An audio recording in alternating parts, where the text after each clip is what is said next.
خۆشەویستانی کورسات نیوز سڵاوتان لێبێ لەگەڵ هاوکارانم بەیەکەوە پانۆرامایی ئەم شەوتان پێشکەشەکەین. ئەمڕۆ لە چەند کاتی جیاجیادا چ بە پەیوەندی تەلەفۆنی بێ چ بە مەنامە بێ لەگەڵ بەشێک لەو دۆست و بەرپرس و هاوڕێیانەی کە من ئەیان ناسم گفتوگۆم کرد. ویستم هەواڵێک ویستم زانیاریەک لەبارەی ڕێکەوتنەکە و لانی کەم لە بڕیارەکانی ئەنجومەنی وەزیرانی عراقیەوە شتێک دەستکەوێ کە تاکو دەگەنە ڕێکەوتن بڕێک پارە بنێرێ یان پارەیەک بنێرێ بۆ موچەی مانگی 5. بەڵام بەداخەوە هیچ شتێکی ئۆتۆم دەست نەکەوت کە جێگەی دڵخۆشکەرە بێ و بێم لێرە بە ئێوەی بڵێم یاخۆت لە ڕێگەی هەواڵەکانی خۆمانەوە باسی بکەین. ئەمە بۆ من نە مزایدێ و نەپێویستم بە مزایدەیە، بەڵام ئازارێکی زۆرە وەکو مرۆڤێک وەکو ڕۆژنامە نووسێک کە ئەبینین بەم حاڵ و گوزەرانەوە 60 ڕۆژ زیاترە خەڵک موچەی وەرنەگرتووە. ئەمە دۆخێکی دروست کردووە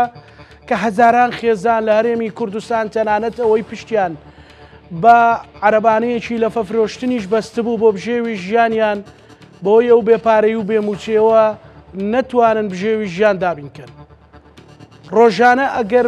زیادەڕۆیی نەبێت چیرۆکی وەها تیراژیدی لە ڕێگەی ئەم مۆبایلەی بەردەستمەوە بۆ ئێمە دێت ئینسان دڵی پڕ دەبێ و ناتوانێت وەکو دۆخێکی ئاسایی بیری لێ بکاتەوە. ئەگەر بڕیارە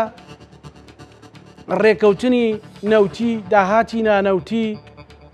نزیکە بای ئەوە پەیوەندی هەیە بە هەموو لایەک تەکلیفێک لە سەرۆک وەزیران نەخێر لەوانەی پشتی سەرۆک وەزیران دەستە سیاسیەکان بکەن بە موچەیەک بێ تریلیۆنێک دینار بنێرن کە بۆ بەغدا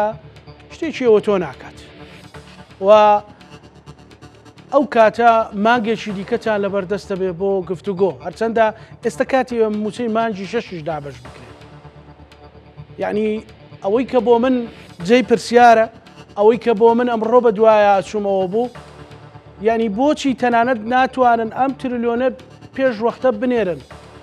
خۆ هەواڵی خۆش هەبوو لەبارەی ڕێکەوتن، خۆ ئێستاش هەواڵەکان ئەوەندە ناخۆش نین لەبارەی ڕێکەوتنەکە. هەر ئەوەندەیە داواکاریەکان بە جۆرێکە کە پاکێجی داواکاریەکانی بەغدا بۆ هەرێمی کوردستان لەبارەی فرۆشتنی نەوتەوە تا ئەم دەقەیە پاکێجێکی گۆڕاو بووە. وارێمی کوردستان دوای گفتوگۆیەکی زۆر وتیانێ ئەیبینەوە سبەینێ لە کۆبنەوەی ئەنجومەنی وەزیرانە تاوتوێیەکەی. بەڵام ئەم دەستی و ئەم ڕۆیشتن و ئەم هاتنەوەیە بە دەردی جیرفان بەتاڵێکی موچەخۆر ناخوات. وەختێکە ئەو دینارێک لە جیرفانیان نییە، وەختێکە ئەو کە دۆست و ڕەفیقەکانیشی بەسەر کردەوە و قەرزی لێکردن، وەختێک ئەو کە ئەو پارە پاشەکەوتە بچووکەشی لە ماڵەوە هەیبوو ئەو مقدارەکەمە پارێشی لە ماڵەوە هەبوو کۆتایی پێات. ئەکید کێشە و گرفت وە کێشە و گرفتی گەورە ڕووەدا. بۆیە هەموو بەرنامانە نە بە مزادەی تێبگەن نە بە فشاری لەسەر هیچ لایەنێک تێبگەن، بەڵکو لە جیرفانی بەتاڵی هاوڵاتی تێبگەن. نە بە سوپاس بۆ خۆڕاگری و نە بە سوپاس بۆ دەرونی گەرمتان و ئەمانە هیچ شتێک چارەسەر نابێت. باوەڕکە ئەمە تەعلیقە لە هیچ کەسێک نە هیچ، بەڵکو سبەینێ بڕیارێک بدەن و کە لەگەڵ بەڕێز محەممەد شیع سوودانی بگەنە ڕێکەوتنێک لانی کەم با بۆ هەفتەی ئایندە موچەیەک دابش بکرێت. خودی بەڕێز وەزیری کار باسی لەوە کردووە کە سەر و 200,000 کەس لەژێر هێڵی هەژاریەوە. باشە ئەی ئەم خەڵکە ئێستا کە موچەی وەرنەگرتوت چۆن بژیت، چۆن بتوانێت بژێوی ژیانی دابین بکات. هەڵبەتە هەموو ئەوانە ئێمە حەز ناکەین گفتوگۆی لەسەر بکەین، ئێمە حەز ناکەین بگەین ئەو دەرەنجامەی کە بین بەرنامەی لەسەر بکەین، چکە بەڕاستی نەبوو ئێمە خۆشە، نەبوو هاوکارەکانم خۆشە، نەبوو دەستگاکەم خۆشە و ئەسڵەن نەک بابەتێکە زۆر قورسە لەسەر شانمان. ئێمە حەزمان دەکرد تاوتوی بەرەو پێشچوونەکان بکەین، تاوتوی کێشە و گرفتەکانی دیکە بکەین، تۆزێ فشار دروستکەین لەسەر ئەگەر لە ناوچەیەک لە ناوچەکانی هەرێمی کوردستان کێشەی کەماوی هەیە، ئەگەر کێشەی جوتیاران هەیە، ئەگەر کێشەی کارەبا هەیە، قسە لەسەر ئەوانە بکەین. بەس ئێستا خەممانەوێت دەستمان لەسەر دڵمانە تەنها موچەیەک بێت و خەڵک چیتر ڕوبەڕووی ئەو نەهامەتێ نەبێتەوە کە ڕۆژانە لە ناو بازار لە جیرفانی خۆیان لە تەکسیە لە عەرەبانەی لە فێ لە کرێکارێکە ڕوبەڕووی بۆتەوە. ئەمە ئەو دیوەیە کە ئەمە ئەمانەوێت لەبارەی ڕێکەوتنەکەەوە و کارەکانی ڕێکەوتنەکە و ڕێکنەکەوتنەکە و وردەکاریەکانی و زانیاریەکانی گفتوگۆ بکەین. ئەمە جگەلەوەی کە دۆخێکی سیاسی و سەربازیش هاتۆتە پێشەوە گفتوگۆ بکەین لەبارەی ئەو پێشاتانی کە لە ناوچەکەتا ڕوەدەن. شەوی ڕابردوو شایەتی کۆمەڵێک جموجۆڵی ئەگەر بچووکیش بن شایەتی کۆمەڵێک جموجۆڵی سەربازی بووین. دیوە سیاسەکەی ئەم بابەتە چییە؟ ئایا تەنها فشارێکە دەستبادانێکە لە ناوخۆی عێراقا ڕوویدا مەسەلەن ئەوەی کە لە فڕۆکەخانەی کەرکووک بینیمان و ئەوەی لە ماسکەر تازی یان ببورن لە پاڵاوگەی تازی بینیمان، ئەوەی لە زاخۆ لە یەکێک لە کەمپەکان کە خوشک و برایزدەکانی تێدا بینیمان. هەموو ئەوانە چ پەیامێکن؟ ئاچی هێزێکی سیاسی لە پشتێتی سویستێکی سیاسی لە پشتێتی. عێراق بەو دۆخەی کە لە نێشەڕی نێوان ئیسرائیل و ئێران خۆی پاراست تاکەی تاکوێ دەتوانێت بەم شێوەیە بەردەوام بێ و ئیدامە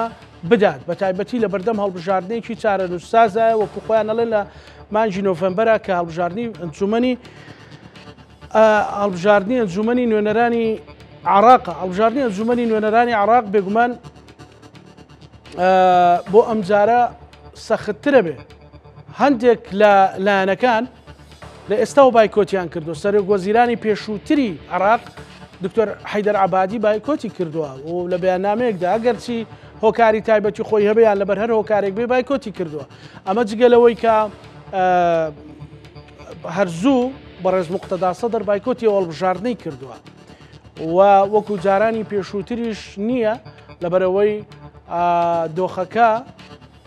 هەندێک ئاڵوگۆڕ هەندێک تەوازنی هێز لە نێوان هێز و هێزە ئیقلیمیەکان هێزە نێودەوڵەتیەکان گۆڕانکاری بەسەرداهاتوو.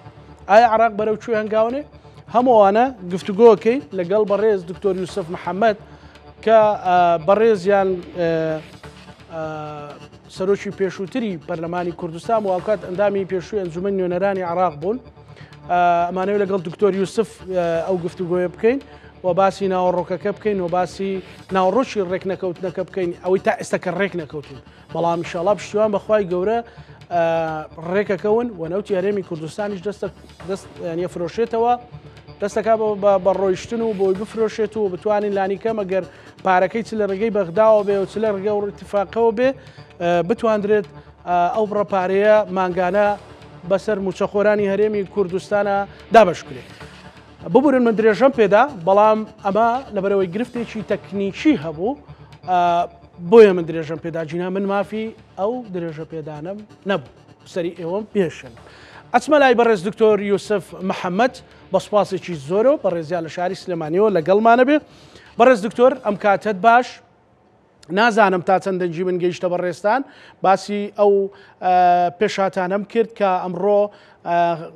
ینی ڕێک نەکەوتنێک هەبوو لەبارەی ینی ئەعلانێک هەبوو لەبارەی ڕێکنەکەوتنی هەرێمی کوردستان و بەغدا.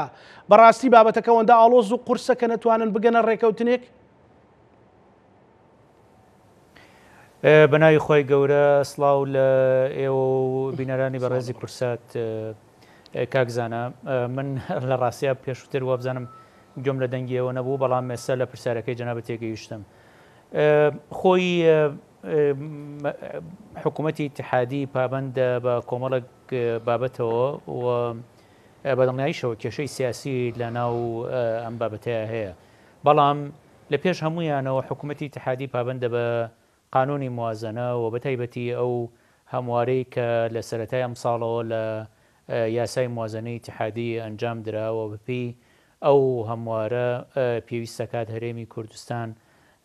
نەوت لە ڕێگای سۆمۆ بفرۆشەیەوە لە بەرامبەر ئەمەیە چەند دەستکەوتێک بۆ هەرێمی کوردستان دیاری کراوە لە قانونی موازنەی لە تعدیلەکەی قانونی موازنە. یەکێک لەوانە ئەوەیە کە ینی تێشووی نەوتی هەرێمی کوردستان خراوەتە سەر نەفەقاتی سیادی کە پێشووتر تێچوونەوتی هەرێمی کوردستان لەسەر نەفقاتی سیادی نەبوو تێچوونەوتی هەموو عراق لەسەر نەفقاتی سیادی و بەڵامی نەوتی هەرێمی کوردستان لەسەر نەفقاتی سیادی نەبوواتە ئێستا تێچوونەوتی هەرێمی کوردستان لەسەر بەشە بودجەی هەرێمی کوردستان نییە بەڵکو لەسەر نەفقاتی سیادیە دواییش بۆ ماوەیەکی کاتی کە بۆ ماوەی 6 ڕۆژە تێچووی نەوتی هەرێمی کوردستان بۆ بەرهەمێنان و بۆ گواستنەوە بە 16 دلار دیاری کراوە بەڵام لەگەڵ ئەمەیە ئەوە دیاری کراوە کە پێویستە کات کۆمپانیایەکی استشاری بهێنرێ و ئەو کۆمپانیای استشاریە بێت هەر یەکێک لە حەقلەکانی نەوت لە هەرێمی کوردستان دیاری بکات کە تێچووی نەوتەکەی چەندە و حکوومەتی اتحادی ملزەم کردووە کە ئەو تێچوونە بدات بۆیە ئێستا ئەمە یعنی هینێکی دروست کردووە لەسەر حکوومەتی اتحادی کە پێم وایە ئەگەر بەپی ئەمە ئەگەر ڕێککەوتنەکەیان ئەمە بکەن بە بنەما بۆ ڕێککەوتن پێم وایە کارێکی زۆر باشە بێت لە ماوەی ڕابردوو زۆر دەستی کرا بە لە جێبەجێکردنی ئەمەوە بە پێچەوانەوە لە بری ئەوەی هەنگاوی سیاسی بەهاویژرێ بۆ ئەوەی ئەو خاڵە ئیجابیانی کە لەو تعدیلەیە هەیە جێبەجێ بێەوە بەهۆی ئەمەوە یعنی موچە و بوجە و قوتی هاوڵاتیانی هەرێمی کوردستان بە دوور کرێ لە ململانە سیاسیەکان ئێوە خۆتان نەزانن عرقەلەی زۆر بۆ ئەوە دروستکرا یعنی هەر لەوەی کە کۆمپانیەکانی نەوت هێنرایە ناو هینەکەەوە پرسەکەەوە و لە هەمان کاتیشە هەرێمی کوردستان بەس لەوە کەن دەسەڵاتی هەرێمی کوردستان کە ئامادە نین هەموو نەوتەکە لە ڕێگەی سۆمەوە بفرۆشن و خۆشیان داهاتەکان دیار نییە ئەمە هەموو ئەمانەت کۆمەڵک تعقیداتی دروست کردووە کە زۆر پێویستی بەوە هەیە کە ینی هەردوو لە بە نیەتپاکی هەوڵی ئەوە بدەن کە ئەو کێشانی کە لە بەردەم ئەم ڕێککەوتنی نێوان هەرێم و بەغایە چارەسەریکەن بۆ ئەوەی کە نەوت لە ڕێگەی سۆمەوە بفرۆشێ و ئەو هەڕاج فرۆشکردنەی نەوتی هەرێمی کوردستان کۆتایی پێبێنرێ و لە هەمان کاتیشە بودجەی خەڵکی کوردستان موچەی خەڵکی کوردستان دەستەبەر بکرێ و بە هەموو شێوەیەک دیفاعی لێ بکرێت بەڕێز دکتۆر بە پێی و زانیاریانەی بەڕێزت کە تۆ هەرم لە ناوخۆی هەرێمی کوردستانیش وە کەسایەتێکی سیاسی هەم لە ئاسی عراقیش دۆست و هاوڕێت هەیە ئەم بابەتە گەیشتۆتە بنبەست یاخود ئەمڕۆ ئەندێ هەواڵی ناخۆشیاندا بە هاوڵاتیانی هەرێمی کوردستان ئەم بابەتە گەیشتۆتە بنبەست یاخود هێشتا لە گفتوگۆ ماوە و نزیکن لە یەکتر بۆی بگاتە حاڵەتێک کە نەوتی هەرێمی کوردستان بفرۆشێ لە ڕاستیە زانیاری یعنی کۆتا زانیاریەکان لای من نییە کاک زاناگیانەوە لای لەوە چە لای وەفدی دانوستانکار و ئەوە بێ بەڵام من پێم وانە گەیشتمان بە بنبەست و هیوادارم نەشگەن بە بنبەست و هیوادارم بگەن بە ڕێککەوتن چونکە ئێستا باشترین کاتە بۆ ئەوەی ڕێککەوتنێکی هاوسەنگ لەمڕۆ بکرێ بە تایبەتی کە عراقیش ڕەنگە پێویستی بەوە هەبێ دەرەچەیەکی تری هەبێ بۆ ناردنە دەرەوەی نەوت کە نەوتی هەرێمی کوردستان و نەوتی کەرکووک ڕەنگە بتوانێت ئەم دەرەچەی بۆ مسەوگەر بکات لە ڕێگەی بەندەری جیهانەوە نەوتە بفرۆشێ و لە هەمان کاتیشە ئەو حساباتانی دەسەڵاتدارانی هەرێمی کوردستان کە لە ماوەی ڕابردووەیان کرد بەوەی کە پێیان وابوو لەوە چه کەشێکی نێودەوڵەتی و ئیقلیمی بێتەکایەوە کە دۆخی عراق تێک بچێەوە ئەمان بە شێوەیە لە شێوەکان دەستکراوەیەکی زیاتریان هەبێ ئەوەش نەهاتە دی بۆیە کاتی ئەوەیە ئەم یاری مشک و پشیلەیە لە نێوان هەرێم و بەغدا کۆتایی پێبێ و لەسەر بنەمای هێنانەکایی بەرژەوەندی هاوبەش و یەکتر تەواوکردن ئەم ڕێککەوتنە ئەنجام بدرێ و لە ڕێگەی ئەم ڕێککەوتنەوە ئاوی دەموچاو بۆ حکوومەتی اتحادی بگەڕێنرێتەوە بەوەی کە لە بەرامبەر ئەو پارەی کە یا بە هەرێمی کوردستان نەوتی هەرێمی کوردستان لە ڕێگەی سۆمەوە ئەفرۆشرەوە داهاتەکەی بۆ حکوومەتی اتحادیە بێ و نیوەی داهاتی ناوخۆیی هەرێمی کوردستان بۆ حکوومەتی اتحادیە گەڕێتەوە بۆ ئەوەی ئەو فشارانی لەسەر حکوومەتی اتحادی هەیە کەم بکرێتەوە و لە هەمان کاتیشە هەرێمی کوردستان بەشدار بێ لە داهاتی اتحادی و لەم ڕێگایەوە دەنگی دلێر بێ دەنگی دەسەڵاتدارانی هەرێمی کوردستان دلێرتر بێ لە داواکردنی بەشە بودجەی هەرێمی کوردستان بە هەموو بەشەکانیەوە چ موچە بێ چه بەشەکانی تری بودجە بێ یعنی بەڕێز دکتۆر هەواڵەکان هێندە ناخۆش نین یعنی کە بەشێک لە میدیا پێیان وابێ کە نەخێر ڕێککەوتن نەکراوە بەڵام ڕەنگە بۆ 1-2 ڕۆژێ هێشتا نەگەیشتنە نەتیجە من پێم وایە کە ڕەنگە بەو نزیکانی ئەم گفتوگویانەی ئەم چەند ڕۆژە هێشتا بە تەواوەتی نەگەیشتووەتە ڕێککەوتن و پێم وایە خاڵی ناکۆک ئێستا لە نێوان هەرێم و بەغا پرسی ئەوەیە کە ڕەنگە وەکو باسم کرد دوا زانیاری وردم لانیە بەڵام ئەوەی کە لەم یەک دوو ڕۆژە هەبوو هەرێمی کوردستان ئامادە نەبوو هەموو نەوتەی کە بەرهەمی هێنەیە هەموو ئەو نەوتەی کە لە کێڵگەنەوتەکانی هەرێمی کوردستان بەرهەمە هێنرێ لە ڕێگەی سۆمۆ بفرۆشرێ طبعا ئەمە یەکێک بوو لە خاڵە ناکۆکەکان هەر لە دوای پەسەندکردنی هەمواری یاسای موازنە ئەیانەوە بەشێک لەم نەوتە بێڵنەوە بەناوی یعنی بەناوی بەرهەمهێنانی مشتقاتی نەوتی لە هەرێمی کوردستان کە تۆ ئەگەر هەموو نەوتەکەشە بەی بە حکوومەتی اتحادی ئەو کاتە دەنگت لێرترە بێ لەوەی کە داوای مشتقاتی ناوخۆیش بکەی بەڵام هەندێک گومان هەیە و هەندێک لە راپۆرتەکانی کە بڵاوە بێتەوە ئاماژە بەوەکەن کە ئەم شینە بۆ حسەین نییە بۆ هەریسەکەیە ئەم شینە بۆ مشتقاتی نەوتی نییە لە هەرێمی کوردستان بەڵکو ئەم شینە بۆ کۆمەڵێک کۆمپانیای حیزبیە لە هەرێمی کوردستان کە سوودمەندن لەو بابەتەی کە مشتقاتی نەوتی هەرێمی کوردستان ئەدرێ بەم کۆمپانیانە بە نرخێکی هەرزان و تاڵام فرۆش کراو کە نزیکەی $30 نزیکەی نیوەی نرخی نەوتە و ئەمانە سوودمەند دەبن لێی یعنی کێشەکە بۆ ئەوە نییە پەیوەندی بە هاوڵاتیانەوە نییە ینی من ئێستاوە راپۆرتێکم لایە هی بەڕێز یادگار سدیق سەرۆکی دەستگای ڕوونبینە یعنی زۆر ینی بە تەفاسیل باسی ئەو نەوتەی کردووە کە لە ڕێگەی ئەم کۆمپانیانەوە بەم کۆمپانیانە فرۆشرێ و ئەم کۆمپانیانە چەندە سوودمەندن لەوە بۆیە هیوادارم ئەم پرسە واز لە بهێنرێ بەرژەوەندی خەڵک قوتی خەڵک بژێوی خەڵک هەمووی لەسەرەوە وەستاوە کە ئێستا ڕێککەوتنێکی هاوسەنگ بێتەکایەوە و پێم وایە دەرفەتی ئەوەش هەیە ڕێککەوتنی هاوسەنگ بێتەکایەوە هیوادارم بۆ ئەم جارش بێ بۆ جارێکیش بێ 2 مانگە موچیان بە خەڵکی کوردستان نەیاوە خۆیان نەوتە فرۆشن داهاتی ناوخۆیی کۆکەنەوە موچە نادەن بە خەڵک بێن لەگەڵ حکوومەتی اتحادی ڕێبکەون موچەی خەڵک زامن بکەن بۆ یەک جاریش بێ بەرژەوەندی حیزبی و بەرژەوەندی کۆمپانیەکانی خۆیان بەلاوە بنێن بابەتەکە ئەوەندە ئاڵۆ زەور بە پێ و راپۆرتی لە بەردەستی جەنابتە و زانیاریانەی لە ڕابردوو لە ئێستاە هەتە بەڕێز دکتۆر کە نەتوانن بۆ نمونە ئەوەی کە باسەکرا لە مێدیاکان و هێشتا هیچ بەشدارێکی شان دەکەی هەرێمی کوردستانیان بەغدا باسی نەکردو بەڵام باسی 280,000 بەرمیل نەوتەکەن ینی بابەتەکە هێندە ئاڵۆزە نەتوانن ئەوە جێبەجێ بکرێ بەڕاستی نەخێر من پێم وایە ئەگەر بەرژەوەندی هاوڵاتیان بخرێتە پێش بەرژەوەندی حیزبی و شخصی و کۆمپانیا حیزبیەکان بەدڵنیاییەوە بابەتەکە ئەوەندە ئاڵۆز نییە وەکو بۆشم باس کردی لە ڕاستیە ئەو هەموارەی یاسای موازنە کە ئەگەر بە وردی بیخوێنیتەوە خاڵی زۆر ئیجابی تایە بۆ هەرێمی کوردستان کۆمەڵی خاڵی تایە کە ئێمە لە خولەکانی پێشوور زۆر جارداوای ئەوەمان کردووە کە ئەو شتانە بۆ نمونە یەکێک لەو خاڵانە وەکو باسم کرد یەکێک لەو خاڵانی کە بە بەردەوامی هەرێمی کوردستان داوای ئەوەیە کرد کە تێچووی نرخی تێچوونی نەوتی هەرێمی کوردستان جا بکرێتەوە لە ناوچەکانی تری عراق لەم هەموارەیە ئەوە جێکراوەتەوە کە تێچوونەکەی جاکراوەتەوە ئەوە داوا ئەکرا کە تێچووی نرخی دەرهێنانی نەوتی هەرێمی کوردستانیش هاوشێوەی شوێنەکانی تری عراق بخرێتە سەر نەفقاتی سیادی لەسەر نەفقاتی هەرێمی کوردستان نەبێ لەسەر بودجێ هەرێمی کوردستان نەبێ ئەوەش جێکراوەتەوە کە تەنانەت کۆمپانیایەکی استشاری بێت حەقل بە حەقل بە شێوەیەکی هوەری چێکی ئەوە بکا کە تێچووی دەرهێنانی نەوت لەو حەقلە چەندە ئەوەشی بکرێ یعنی ئەم هەموارە کارێکی گرنگە ئەکرێ بکرێتە بنەما هەندێک خلافاتی تر لێرە و لەوێ هەیە وازی لێ بهێنرێ بەڵکو ئەوە بکرێتە بنەما و گرفتی موچە و بودجێی خەڵکی کوردستان و موچەی خەڵکی کوردستان و بژێوی ژیانی خەڵکی کوردستان چارەسەر بکرێ و لەمە زیاتر خەڵکی کوردستان نەبێتە قوربانی ئەو ململانیانەی لە نێوان هەرێم و بەغدایە باشە دکتۆر بەڕێز دکتۆر یوسفیانی نیان دەتوانی بگەنە ئەو سیغەی هەرچەندە قسەکەی من قانونی نییە لە چوارچەوەی قانون نییە بەڵام لە عراق هەندێک شت بە عروف کراوە یا هەندێک شت بە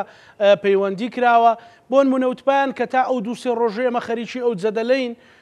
ئێوە تریلیۆنێک دینارمان بۆ بنێرن و باوی بتوانین موچە دابشکن یا عراق ناتوانێت لەو ڕۆژکە خۆت خۆشم هەموو لە هەکەزانین عراق وڵاتی مؤسسات و یاسایە بەڵام ئەوین باسیەکەم مەسەلەن وەکو عورفێک وەکو سوزانم وەکو بابەتێکی ئینسانی کە تۆ دوومان کە هاوڵاتێک موچی وەرنەگرت پێ موچەکەشی 300,000 بێ ئەبێستا دەچم نەهامەتێکا بژی بەڕاستی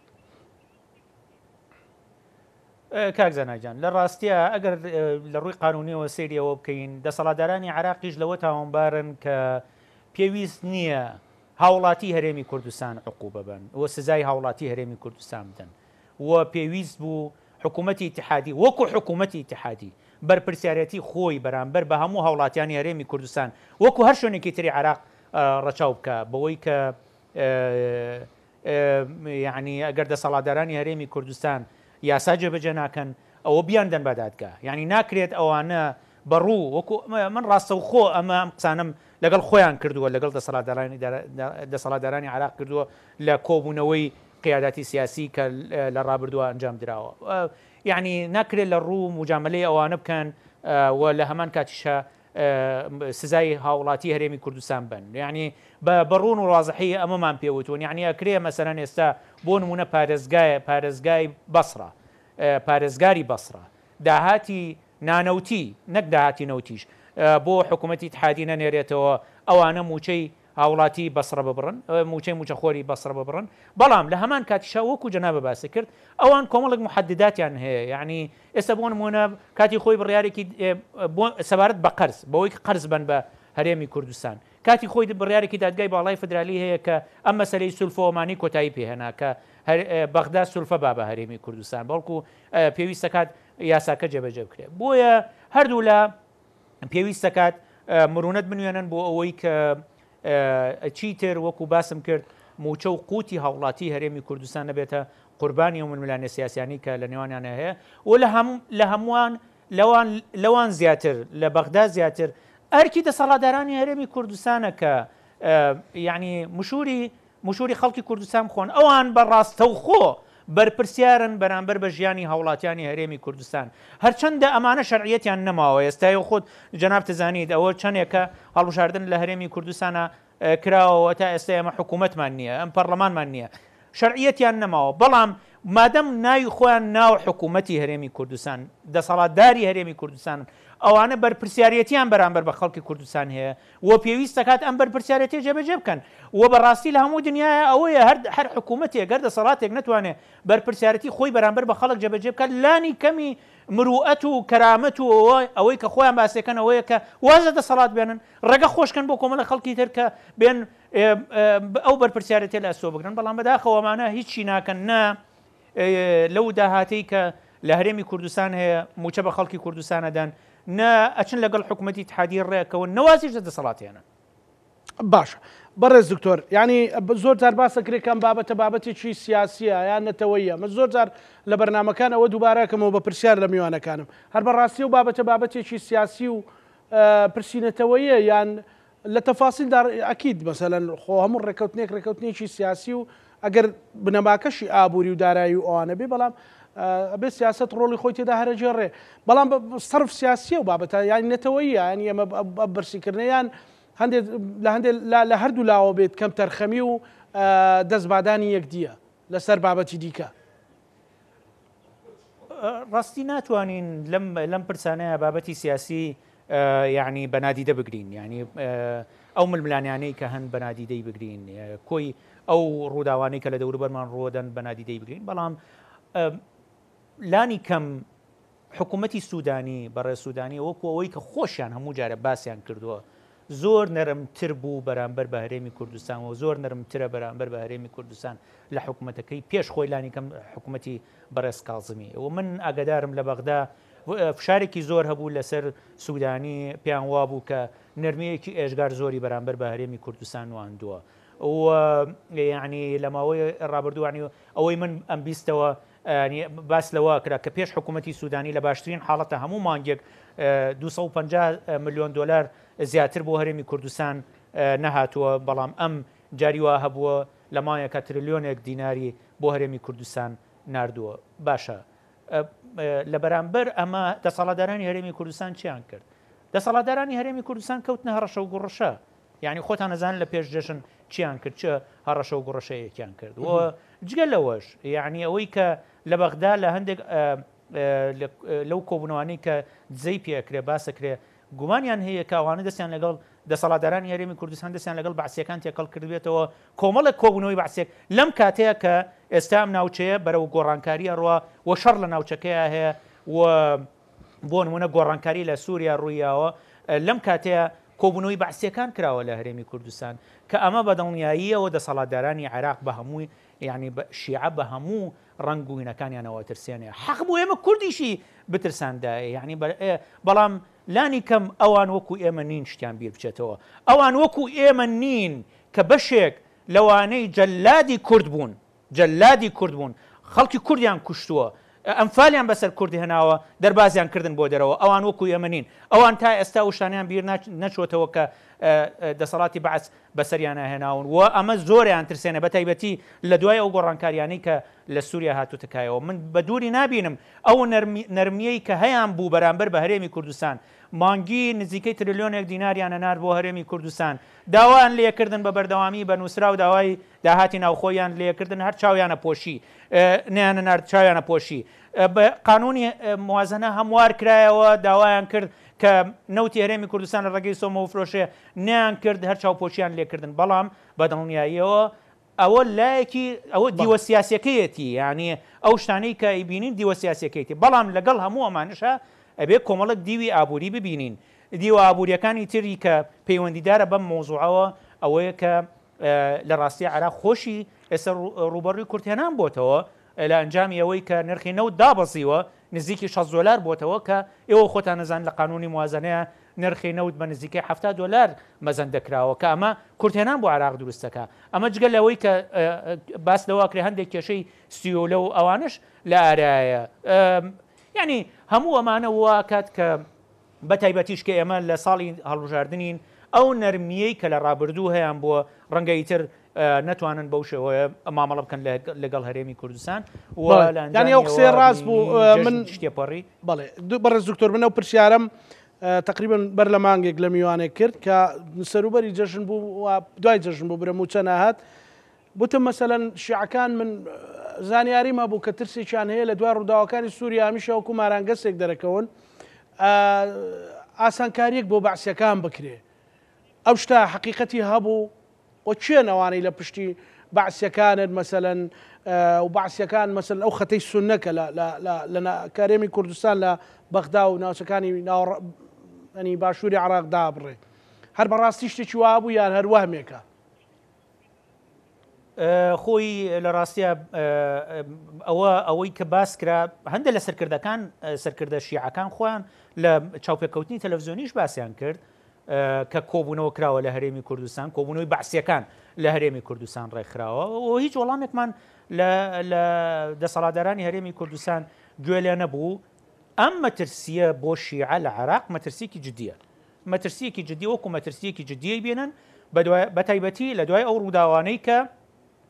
لە سووریا ڕوویاندا ئەو گۆڕانکاریی کە هاتکایەوە لە دوای ئەوەی کە بەشار ئەسەد نظامەکەی ڕووخاوە لە ئەنجامیەوە ئەو گروپەی کە لە شوێنێکی بچووک ببورن لە شوێنێکی بچووک بوون لە ئیدلب توانیان کۆنتترۆڵی هەموو سووریا بکەن ئەم مەترسیە بە حەقیقی ئەیبینن و هەندێک جاریش طبعا ئەمە بۆ زانیاریتان ئەمە تقریبا ئەتوانم بڵێم هەموو شیعە متفقن لەسەری هەموو شیعە متفقن لەسەری یعنی سەیریکەن ئێوە ئەگەر بەدواداچوونتان کردبێ بۆ تویتەکانی سەدر لە ڕابردووە سەدر زۆر بە شێوەیەکی خراپ هێرشیە کردە سەر میلیشیاکان یعنی بە تایبەتی تا ساڵێک پێش ئێستاش لە دوای ئەو ڕووداوانەی سووریا ئەو تویتانەشی کە ئاوا هێرشی کردە سەر میلیشیاکانی کۆتایی پێهێناوە الملیشیات الوەقیعە نازام چیەوانە و یعنی چونکە ئێستا هەمویان هەست بۆ مەترسیەکەن کە دوور نییە ئەوەی لە سووریا ڕوویدا لە عێراقیش ڕوو بدات و هەندێکی هەست بە مەترسیەکەن هەندێکیشی لەوەچە ژیرانە هەوڵیەوە دەن کە ئەو مەترسیە بقۆزنەوە بۆ ئەوەی دەسەڵاتیان لە دەزێر دەچێت وا بکەن زوو بە زوو ئەو مەترسیە معالەجەکەن و نەبێتە هەڕەشە بۆ سەر دەسەڵاتەکەن بەڵێ بەڕێز دکتۆریانی بابەتێکی دیکەیە مەسەلەن ئێمە لە نزیکی هەڵبژاردنین لە مانجی نۆڤێمبەر هەڵبژار نەکرێ ئەمە کاریگەری لەسەر ململانەکان نییە ململانەکان چڕتر ناکاتەوە بە تایبەتی کە ئەبینین مەسەلەن باڵانسی هێزەکان کەمێک لانی کەم گۆڕانکاریشی بەسەردا هاتووە ئەگەر زۆر قوڵیش نەبێ. خۆی لە ڕاستیە بەدڵنیاییەوە ئێمە کەمادەم لە ساڵی هەڵبژاردنین ئەوە هەروە بە ئاسانی ئەبێ چاوەڕێەوەی نەبین هیچ لایەک تەنازولی زیاتر بۆ هەرێمی کوردستان بکات یعنی ئەبێت ئەمەمان لە بەرچاو بێ ئێمە لە ساڵی هەڵبژاردنین بە تایبەتی سوودانی ئێستا لیستێکی دروست کردووە لیستێکی تایبەت بخۆی هەیە وە ململانەیەکی زۆر تونند کەوتۆتە نێوان ئەو هەندێک لە سەرکردە باڵەکانی تری شیعەوە هەر نەرمکێشیەکی سوودانی بەرامبەر بە هەرێمی کوردستان بەدڵنیاییەوە کاریگەری لەسەر شەقامی عراقی بەجێهێڵێەوە ئەمە بەدڵنیاییەوە لە بانگەشەکانی هەڵبژاردنە بەکارهێنرێ بۆیە پێویستەکات ئەم فاکتەرە بە فاکتەرێکی حەقیقی بزانین هەرێمی کوردستان و دەسەڵاتی هەرێمی کوردستان ئەم فاکتەرە بە فاکتەری حەقیقی بزانێت بەڵام سەبارەت بەوەی کە ئایا هەڵبژاردن گۆڕانکاری گەورە لە عراقا هێنێتەکایەوە یان نا وا تەسەوڕ ناکرێت ئەم هەڵبژاردنەی داهاتوو لەسەر ساحەی عراق و لەسەر ساحەی هەرێمی کوردستانیش گۆڕانکاریەکی ئەوتۆ بێنێتەکایەوە چونکە معادلە سیاسیەکان گۆڕانکاریان بەسەر نەهاتووە بەڵکو ئەستەن زۆر ینی هیم بووە ینی مەسلەی هەڵبژاردن ئێستا کۆمەڵێکی زۆر کێشەی تێکەوتەوە بە تایبەتی ئەو بابەتەی کە پەیوەندیدارە بە دەنگکڕین و کاریگەری دامەزراوە ڕسمیەکان بەسەر دەنگدەرەوەمانە زۆر زیاتر چڕبووەتەوە وە لە ئەنجامیەوە نەکەر ئەوەی کە ئەوانەی پێشووتر بایکۆتی پرۆسی سیاسیان کردبوو وەکو سەدرەکان نهاتنەوە ناو پرۆسی هەڵبژاردن لە عراقا بەڵکو ئێستا هەندێک هێزی کاریگەری تر و هەندێک شخصیاتی کاریگەری تری وەکو هاوپەیمانی نەسر کە حەیدەر عەبادی سەرۆگەوزیرانی پێشووتری عراق سەرۆکایەتیەکە لە پرۆسی هەڵبژاردن بکشێنەوە و هەندێک پەرلەمانتاری سەربەخۆش بە هەمان شێوە بکشێنەوە و یعنی وا تەسەوڕ ناکرێ ئەگەر هەڵبژاردن لە عراقا بکرێ معادلەی سیاسیەکە زۆر گۆڕانکاری بەسەرا بێ بەڵام ئەوە وازحە کە هەڵبژاردن کاریگەری ئەبێ لەوەی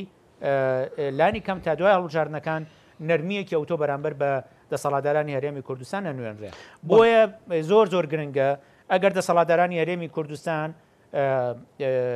بژەوی خەڵکی کوردستانن بەلاوە گرنگە ئەو هەموارەی یاسای موازنە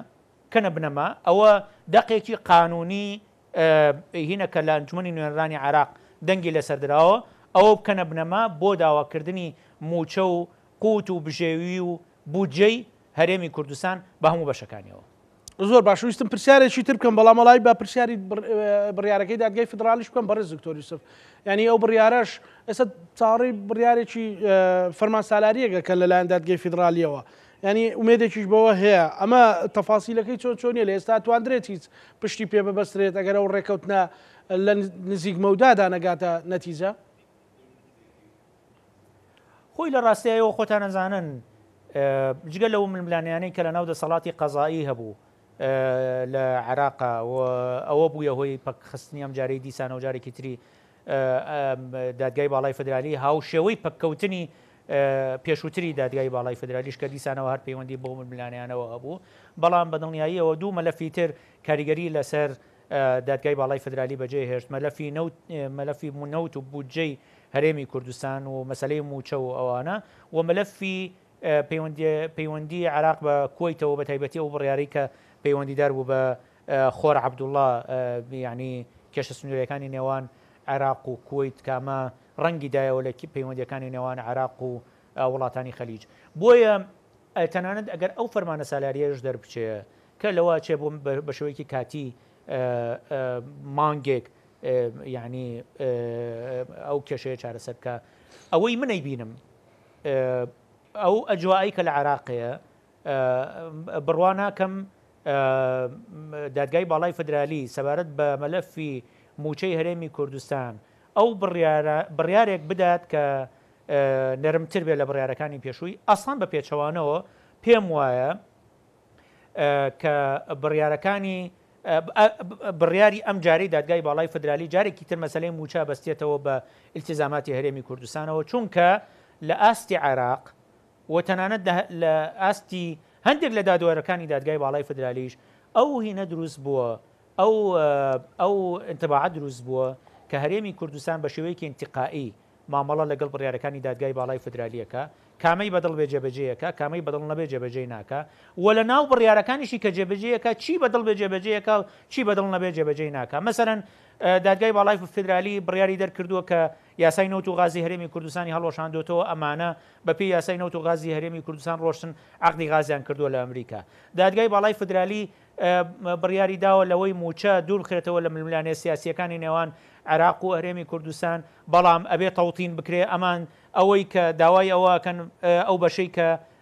دوور بخرێتەوە موچەکە دوور بخرێتەوە لە ململانەکان، بەڵام لە هەمان کاتە تەوتین جێبەجێ ناکەن. بۆیە پێم وایە هەر بڕیارێک بدەن بۆ ئاراستەیە بێ کە جارێکی تر التزاماتی هەرێمی یعنی انطباعەکە بەو شێوەیە کە بەهۆی بڕیارەکانی دادگای باڵای فدرالیەوە هەرێمی کوردستان هیچ التزامێک بە بەرامبەر بە عێراق جێبەجێ ناکە و موچەشی خسووەتە سەر عێراق، موچەی هەرێمی کوردستانی خسووە سەر عێراق و نەوتەکەی هەرێمی کوردستانیش ئەفرۆشرێ کەس نازانێت داهاتەکەی چییە و داهاتی ناوخۆی هەرێمی کوردستانیش چی لە بەسەر هێنرێ. بۆیە ناکرێت یعنی باشتر وایە کە ئیسینات نەکرێتە سەر یعنی پشت بەوە نەبەسرێ کە بڕیارێکی جیاواز لە دادگای باڵای فدرالی دەرچێ و باشترین بەڵگەشم بۆ ئەمەی کە ئێڵێم ئێستا ئەو داوایە بوو کە سەرۆکاتی کۆمار لە دادگای باڵای فدرالی تۆماری کرد سەبارد بە موچە، داوای فەرمانی سالاریی کردبوو ڕەت کرایەوە، لە 4 داوا تەنها یەک داوایانی پەسەند کردبوو. بۆیە یعنی ئاراستەی دادگای باڵای فدرالی بەو ئاراستەیە وەکو باسم کرد باشترین شت کە ئێستا پشتی بێ بەسرێ بۆ چارەسەرکردنی ئەو گرفتە لە نێوان هەرێمی کوردستان و عێراق بریتە لە ئەو هەمواری یاسای موازنە کە لە سەرەتای ئەم ساڵ پەسەند کرا، هەرچەندە ئەوەش تەنها بۆ ئەم ساڵە ئەبێت کار بۆ ئەوە بکرێت کە ئەو هەموارە لە یاسای موازنەی 2026 جێ بکرێتەوە وەگەرنا دیسانەوە تووشی کێشابینەوە. باش دکتۆر ببوورە لەبەرەوەی دیسان باسی قوتی ژیانی خەڵکمان کرد، ئەگەرنا من پرسیارێکی ئەوم هەبوو کە بەڕاستی لە شەوی ڕابردوو ئەمە هەندێک دیمەنمان بینی ئەگەر لە ڕووی سەربازی شەو بچووک بوو بن، بەڵام ئەوانە پەیامێکیان لە پشت بوو، مەسەلەن ئەوەی لە پاڵاوگەی تاجی، ئەوەی لە فڕۆکەخانەی کەرکووک، ئەوەی لە زاخۆ بینیمان، مەسەلەن ئەوانە چ جموزۆڵێک یان چ دەستێکی سیاسیان لە پشتە؟ بەدڵنیاییەوە زۆر پێویستە بەوریاییەوە مامەڵە لەگەڵ هەموو جوڵانە بکرێ، ئاگداری ئەوە بین کە یعنی مەلەفی ئەمنی لە عێراق بە تەواوەتی لە ژێر کۆنتترۆل نییە و یعنی هەندێک پرس و هەندێک یاریکردن ڕەنگە بەدڵنیاییەوە کێشەی ئەمنی لێ بکەوێتەوە، بەڵام زۆر پێویستە مەلەفی ئەوەی کە ناوچە جەناکۆکەکان تەطبیع بکرێنەوە، یعنی ئاسایی بکرێنەوە و هەندێک لەو هێزانەی کە لە کاتی ڕووداوەکانی دوای ڕفراندۆم و 16 ئۆکتۆبەر هاتوونەتە و ناوچانە ناوچەکان بەجێ بهێڕن، پێویستە ئەمە بکرێ بە داواکاری دەسەڵاتدارانی هەرێمی کوردستان و ئەمە زۆر گرنگە، یعنی مەلەفی نەوت چارەسەر بکرێ لەگەڵ چارەسەربوونی مەلەفی نەوت هەوڵی ئەوە بدرێت کە مەلەفی ناوچە جەناکۆوەکان جارێکی تر بهێنرێتەوە ڕۆژەف و بکرێتەوە بە ئەولەویەتی کارەکان کە لە ڕاستیە کێشەی خاک بۆ ئێمە کێشەیەکی ئێجگار لە پێشینەترە و پێویستە کات بەتایبەتی کە ئێستا دەسەڵاتی ئیداری لە پارێزگای کەرکووک بەدەست کوردەوەیە، پێویستە کات ئەم مەلەفە زۆر بەجددی وەربگیرێ و بەتایبەتیش کە بەرەو هەڵبژاردنە ڕۆین نەهێڵڕێ هەندێک ناکۆکی ناوخۆیی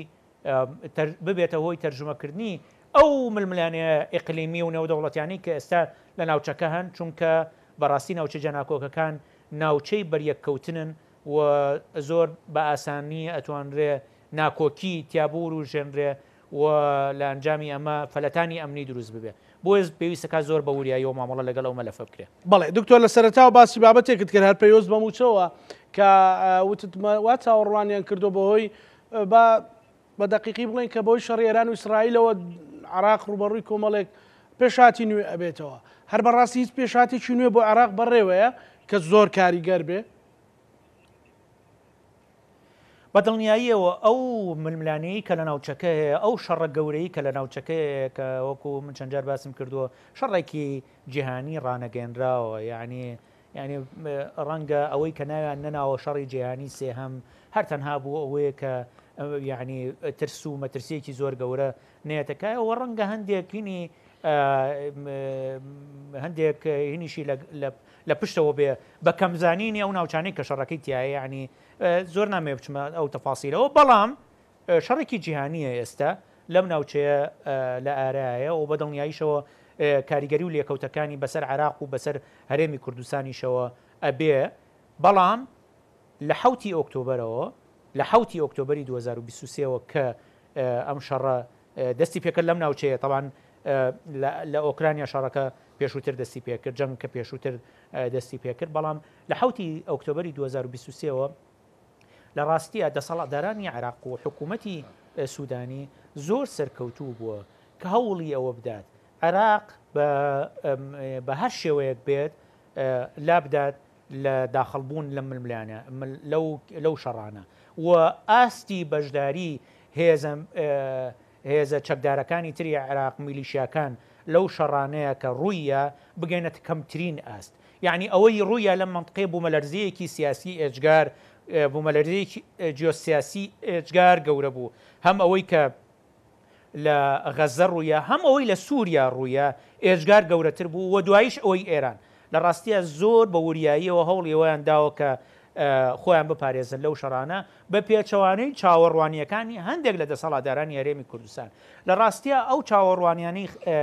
دەسەڵاتدارانی هەرێمی کوردستان لە شوێنی خۆی نەبوو و من پێم وایە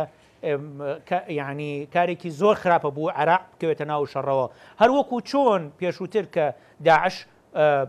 لە عێراق سەری هەڵدا هەندێک لە دەسەڵاتدارانی هەرێمی کوردستان پێیان وابوو کە ئیتر ئەمە دووشەشە بۆ ئەوان و لە ئەنجامیەوە ئەوان پارێزراوە بن و دوایی دەرکەوت کە ئەمە ئەو چاوەڕوانی و ئەو پێشببینیە هەڵە بوو و داعش کە پەلاماری عێراقیە دوایی ڕووی وەرچەرخان پەلاماری هەرێمی کوردستانیشیە خۆتان نەزان کۆمەڵکژی شەنگال ڕوویاوە تەنانەت بەرەو هەولێری پایتەختی هەرێمی کوردستانیش جوڵان بۆیە گرژی و ئاڵۆزی لە عێراق لە قازانجی هەرێمی کوردستانیش نییە و پێویست دەکات وەکو باسم کرد هەر لە سەرەتاشەوە باسم کرد ئێمە و دەسەڵاتدارانی هەرێمی کوردستانە و یاری مشکوفشیلەیە واز دەبێنن لەگەڵ عێراق تا عێراقەیە ئێمە لە چوارچەوەی عێراقین و لە بری ئەوە پەیوەندیەکانی هەرێمی کوردستان و عێراق بکرێ بە پەیوەندیەکی یەکتر تەواوکردن و هەوڵی ئەوە بدرێ کە هەرێمی کوردستان لە چوارچەوەی عێراقا ڕۆڵێکی گەورەتر هەم لە عێراق هەم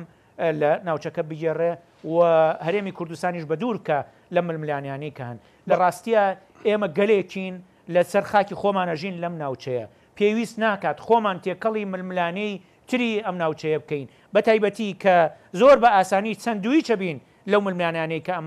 کە لەوە چە بێتەکایەوە سیاسەتی ژیرانە و دروست ئەوەیە کە خەڵکی کوردستان بپارێزی لە تێکەڵبوون لە هەندێک ململانەیە کە لە قازانجی ئێمە نییە تێکەڵی ببین ڕێگویستمە و پرسیارە بکەم گەلی کوردستان یان هەرێمی کوردستان هیچ پاڵپشتێکیەوە تۆ هەیە کە بتوانێت سبەینێ دەستی پێوە بگریویان وەکو نقطەی قووەت بەکاری بێنێ لە ڕاستیە دەسەڵاتدارانی هەرێمی کوردستان زۆر گرنگ بوو سوود لە هەڵەیەکی خۆیان لە سەردەمی ڕفراندۆم ببینە وەربگرن ئەی خۆی بەداخەوە ئەبێ بیڵم کە ئێمە گەلێکین قەت نایەن لێ کۆڕینەوە لە شکستەکانی ڕابردوومان بکەین سەیری کە کاکزانە ئێمە لە 74 و 75 شکستمان خوارد نەهاتی لێ کۆڕینەوە بکەین کە لەوەی ئەم شکستەی خواردمان بەهۆی چیەوە بوو بۆ ئەوەی وا بکەین کە جارێکی تر ئەوە دووبارە نەبێتەوە و لە ئەنجامی ئەوە دوایی ئەنفال و کیمیاباران و سوتماکردنی خاکی هەرێمی کوردستانی بەدواوە هاو دوای ئەوە جنۆسایدی ئەزیدیەکانی بەدوایە هاو دوای ئەوە شکستی ڕفراندۆم و 16 ئۆکتۆبری بەدوایە هاو حەق بوو هەر لە مەسلەی ڕفراندۆمە ئەو پەندەوەر بگرن کە ئەو کاتەی لێمانە قەومێ دۆستمان ئێجگار کەمە ڕەنگە هەوڵی ئەوە بدەن بەکارمان بێنن کورد بەکار بێنن لە ململانیەکانی خۆیان لەگەڵ دەسەڵاتدارانی عێراق یان بۆ نمونە لەگەڵ ئێران یان لەگەڵ تورکیا بەڵام دوایی کە لێمانە قەومێ